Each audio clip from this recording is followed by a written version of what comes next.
Hello, everybody, and welcome back to another video today. On Moto In Depth, we're going to be talking about Jett Lawrence and his success, his resume, his awards, his life, his career, his state of mind right now, how well he's doing, how well he's going to do. We're talking his future. We're talking a lot of Jett Lawrence today. Strap in, boys. This should be a fun video. Probably won't be all that long. Obviously, you guys know before I do, but let's hop right into it. We will start off with Jett Lawrence's resume and what his awards, wins, everything like that looks like Supercross-wise. Career Supercross wins, he already has 11 of those things, and he will just keep building on that. I know that for a fact. I don't know if that's an accurate stat. I counted it myself and on a very weird website. It's Racer X, but it was a really weird tab where I could see whatever. He's won 4 out of 5 this year, so he's gone to 5 main events and won 4 of them this year.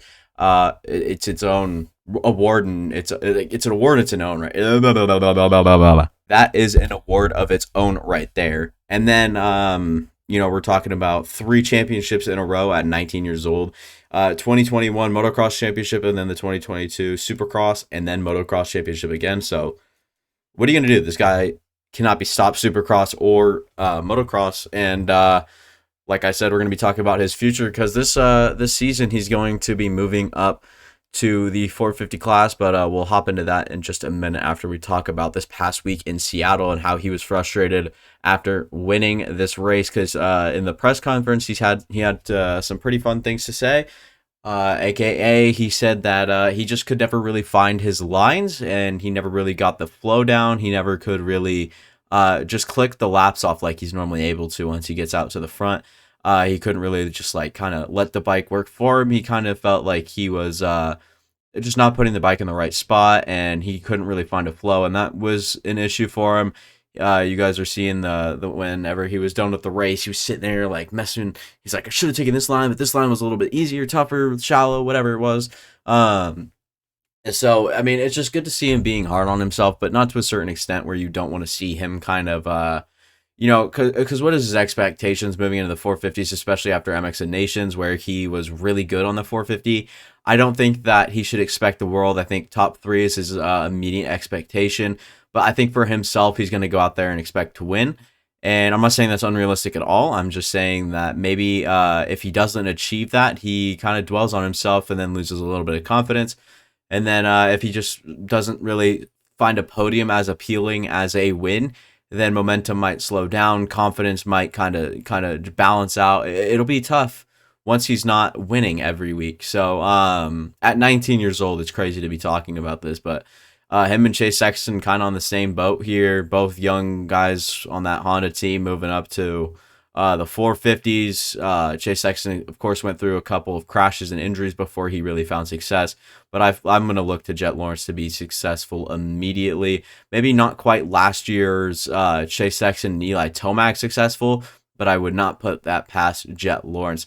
I love Chase Sexton and I love Jett Lawrence. Eli Tomac probably done with the sport after this season, so it'll be weird to see how that kind of shakes things up. Chase Sexton may no longer be on a Honda, headed into this next season. So it's really going to be tough. Definitely going to be tough to predict the future of the sport, to look at the future of the sport and what it could be like, because there's just so many variables that can change, and I think that all starts with Jett Lawrence, and I really expect him to be really good at that 450 level, but I don't know how well his 250 career is going to translate over. I don't know if he's going to start winning immediately. I don't know if he's going to, start dominating the second he gets there, and I think that there is a little bit more of that gap there. And with the experienced guys, of course, Ken Roczen, who might find a new flow on that Suzuki, might find a new rhythm on there. He's only 28 years old, so he's probably got another good 2 years in him.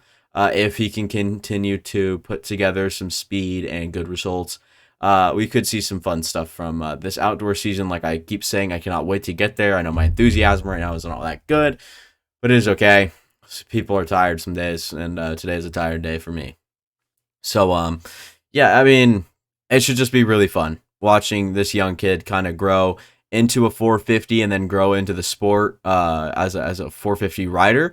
And I think that it'll be really fun to watch him kind of grow and kind of develop as a 450 rider once he gets to that point. Because right now he's the most complete 250 rider perhaps we've ever seen in the modern age. I mean, I can't really think of any generational talents that have just come in recently and just absolutely shredded this much. And yeah, recent recollection, there's nothing there. So, um, yeah, I mean, it's to the point where he's mad when he's not perfect in a 250 main event. So imagine when he's struggling on a big bike to put the bike in the right spot, because obviously the bike has a lot more power. You can slide out. It's probably a little bit more. I don't know if it's a little bit more heavier, but I'm not sure the specs of the bike. But the bike's going to be different. So if he can't really put the bike wherever he wants, it might get to a point where it might frustrate him. It might, cloud his having fun and whatnot, because it's just weird to kind of see him winning everything, and then it might be time where he doesn't win and just loses straight up, and then that's going to be really tough to process for him if he doesn't understand. But I'm sure he does. I'm sure that his expectations are in the right place. I'm sure his mental mindset and everything like that is all in the right place as well. I don't think that you can go out there and just expect to win every race once again like you're back on a 250. I think you've got tougher opponents. I think you've got more experienced opponents. I think you've got dare I say faster opponents in Chase Sexton, who might be faster than Jett Lawrence. It's going to be tough when they both are on 450s. I think that those would be the guys to watch for the future of the sport. And then as these 250 guys can really start popping up in the 450 class, we're going to see Justin Cooper there. We're going to see, just multiple guys just step up in that 450 class. And we're going to see a lot of these veterans starting to go. Jason Anderson's getting a little bit older, but I don't think he'll stop racing for a while. Justin Barsha, same thing. He looks like he's at his best right now, but Eli Tomac on a decline. Ken Roxon, who knows how long he's going to go. He's always kind of a question mark. But you've got kind of this older generation moving out, and you've got this new generation moving in, and it's full of talent and speed. And it's really going to be interesting to see where Jett Lawrence plays a role in that. If he does, I'm sure that we'll be talking about him as one of the greats at one point. I mean, whether or not it's just a great 250 rider and it doesn't really get to his 450 career, which is very unlikely, considering his MX of Nations results and whatnot. He had a really good weekend down there. I think it was a weekend at Redbud in America. Stayed, generally close to the leaders. If he wasn't, I think he won.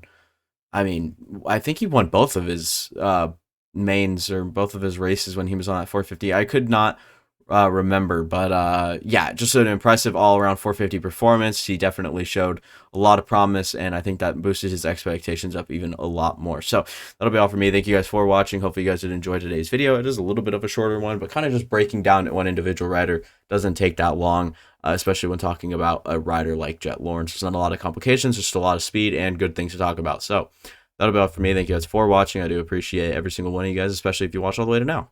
Appreciate it. See you guys next time.